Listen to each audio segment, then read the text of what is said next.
What's going on YouTube? This is Guy in the Backseat from DoomVeilerGames.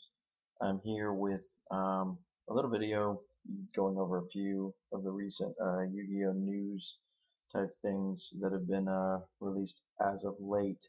The first big thing for me was that they spoiled on the official Konami site that like not only a couple of the promos for the tins, but also, little hints about the tins. Now, I'm gonna kind of explain what Konami's been doing lately with their, process. They almost hit the nail on the head with the previous two tens, but they're really hitting the nail on the head according to my next prediction. So anyway, um, in our little group, I'm the alleged forecaster. I'm the one that people, ask if a card's gonna be good. I said Tour Guide was gonna be amazing before the Extreme Victory sneak peek, and the card was going for about $30 at the time. And I knew three people with playsets from the sneak peek, and they sold them for nothing or traded them for nothing. And the card was $150 by the end of that year.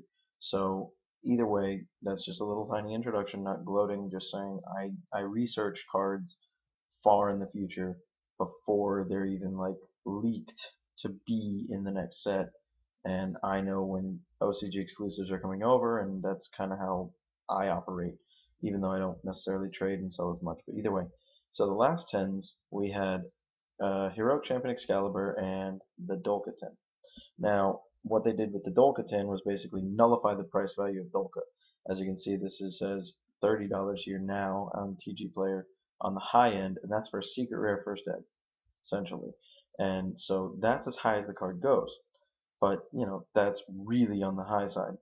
And on the low side, you have 10.99, which is still the secret rare because they don't really put the lowest price there. But either way, they dropped the price because the card was a $90 card. Heroic Champion Excalibur is what they do. They usually release in each 10 wave one of the next cover cards before they're released. So that follows suit with the Galaxy Ice Photon Dragon 10 and the Illuminate 10s from before, where those were both from the next set. But either way, if you look at the promos that were included in said tens, you had a few okay cards, and then you had the really big money cards that they were trying to kill the value of. Blizzard Princess allegedly has some combos with the new Prophecy deck, but it's not really going to sell the thing. But it's also a promo that they probably didn't have in Europe yet, which is another way that they get those promos out to them, is they put them in these things so that when they do a mass launch, Europe gets the cards. Same reason why we're getting, Hyper Librarian and Acid Golem in the next special edition for Return of the Duelist. They don't have them in Europe yet because they don't have a Shonen Jump, I'm assuming, or something. But like Librarian is impossibly difficult to get in Europe in a mass release because it was a prize card. So I'm thinking that's what Blizzard Princess was. Same with Dark Highlander. Both the cards were difficult to get, or they were manga exclusives, and maybe they didn't really exist over there. That's my assumption. I don't know for sure. But then I see Wind Up Rabbit. Wind Up Rabbit is still an extremely expensive card, as you can tell right here. But then again, the card still is essential for the Wind Up deck, and the Wind Up deck is still only going up in price. So kudos to Konami for dropping the price of the card. It still is easy to trade for now, and now everybody has access to it. Lagia was another given, where also they made it where you had to buy both tins, because Lagia and Dolka are both essential for that Wind Up Rabbit, or for that Rabbit deck, for Dino Rabbit, and now you have access to a Lagia that doesn't cost you $30 to get your hands on. And then you have Gen X Neutron. Now, he's a secret from a while back and needed a mass release promo. He is essential to one type of deck that some players play and some players don't, but the card is still decent to see in a foil again, and it's okay. And then you have Scrap Dragon, who was an extremely expensive card, $80 at one point, I think even higher. And they released it and now it's dropped, and it's so good to see that it's dropped because now people have access to that card that they never had access to before. I never had a Scrap Dragon until I bought a 10. Same with the promo that was released in both, which now we've realized since Duality and Solemn Warning got reprints and 10s, they're going to hit a card that is difficult to find or difficult or essential to certain decks. Zenmaines is an essential piece to so many decks. Even though he's just that go-to Exceed, it still is good that they gave him to us in both 10s. That's why I have all 10 of these cards laid out, because that's all the promos. There's only 9 of them, but either way, Zenmaines is such a good card that they just had to put him out there.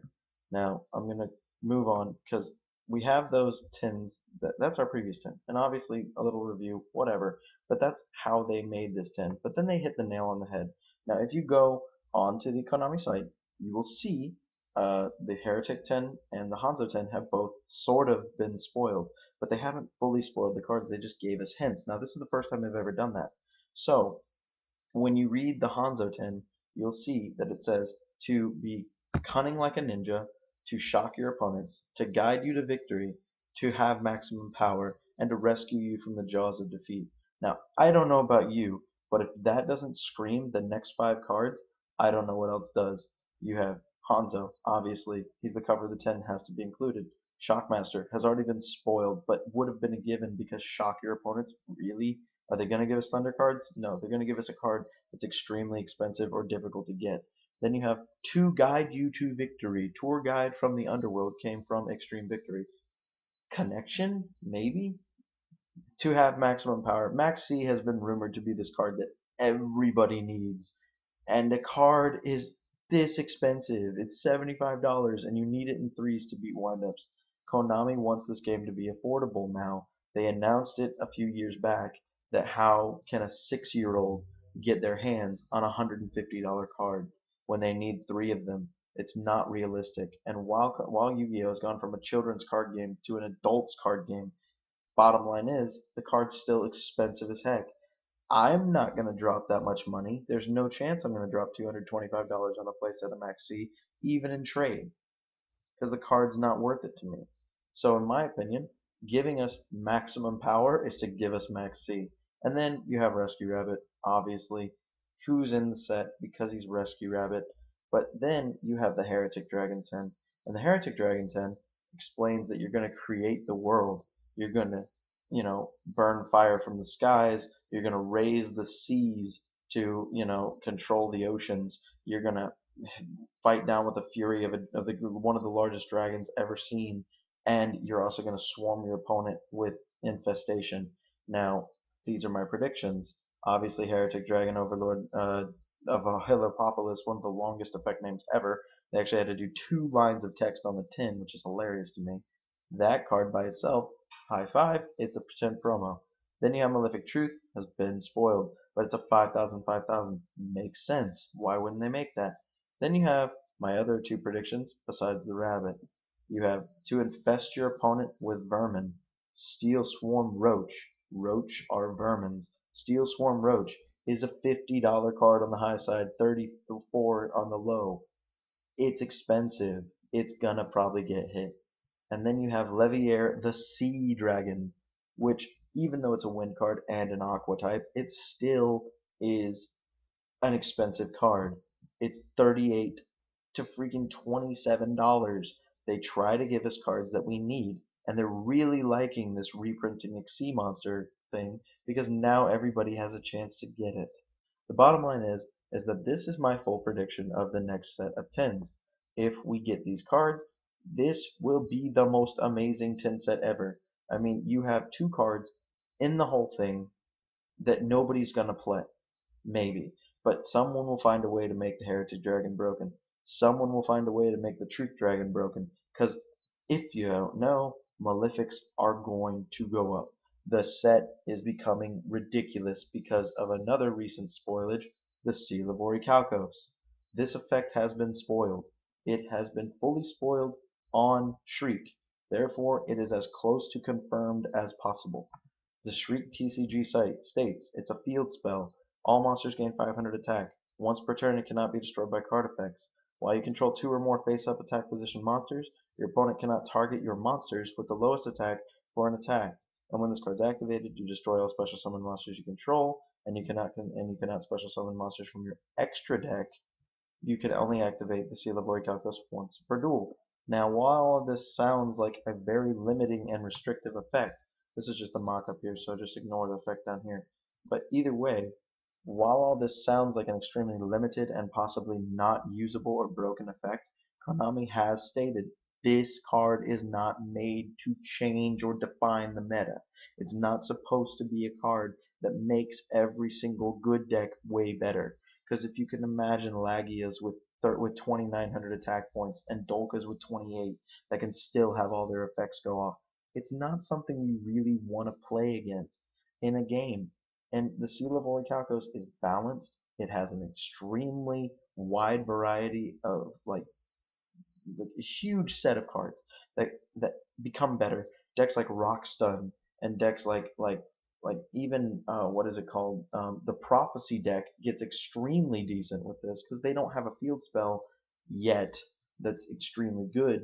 But either way, 500 plus attack points. Your monsters with lower attack can't be targeted. You have the benefit of having that whole protection clause on the card itself. And the Prophecy deck special summons from the deck unless they're going for game. But either way, giving your monsters 500 extra attack points makes all your monsters just that much better. The point is, the Seal of Orichalcos is not broken and not dead. The card is extremely good in its sense of balance. Just like the Egyptian God cards that were recently released, they're legal incarnates of extremely broken cards, because if the real ones did exist, I know somebody would make them broken. Someone would find a way to make those cards stupid, to make it where the game wasn't fun. Chaos Emperor Dragon is the perfect example of cards that were so overpowered that it nearly killed the game. Chaos Emperor Dragon is, by definition, and by just stating the name in the tournament scene, gets people's attention because the card was so good that it nearly destroyed the entire game. Chaos Emperor Dragon was put in every single deck. It didn't matter what you were playing. You could be playing Imperial Iron Wall in 3s in your deck and still put Chaos Emperor Dragon in your deck because he was that good. And the point is Chaos Emperor Dragon drove people from the game. So many people quit because it was too broken. If you didn't have a copy of him, you couldn't play a duel. If you didn't have a copy of him, you couldn't win. There was no chance. You were totally done. And so a lot of people had an exodus from the game, and a lot of people just disappeared.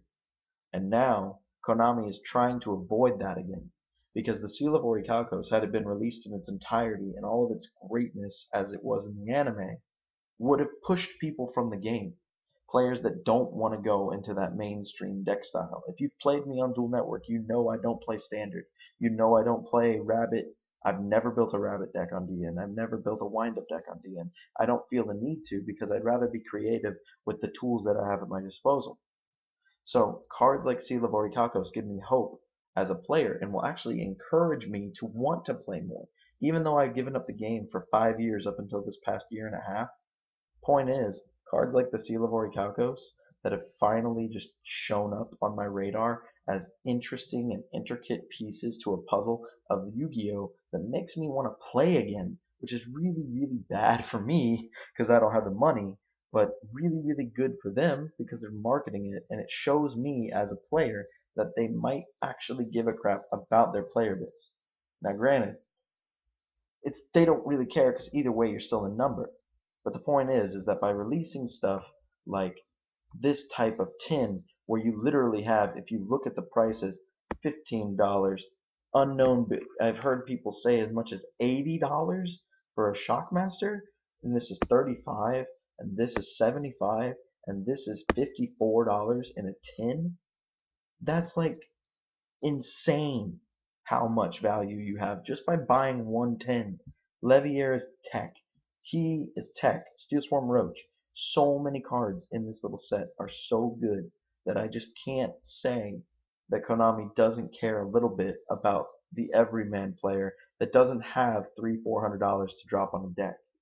Either way, this is Guy in the Backseat from DoomVeilerGames. Comment, rate, subscribe. I appreciate your time. Apologies for the length of the video, and we'll see you next time.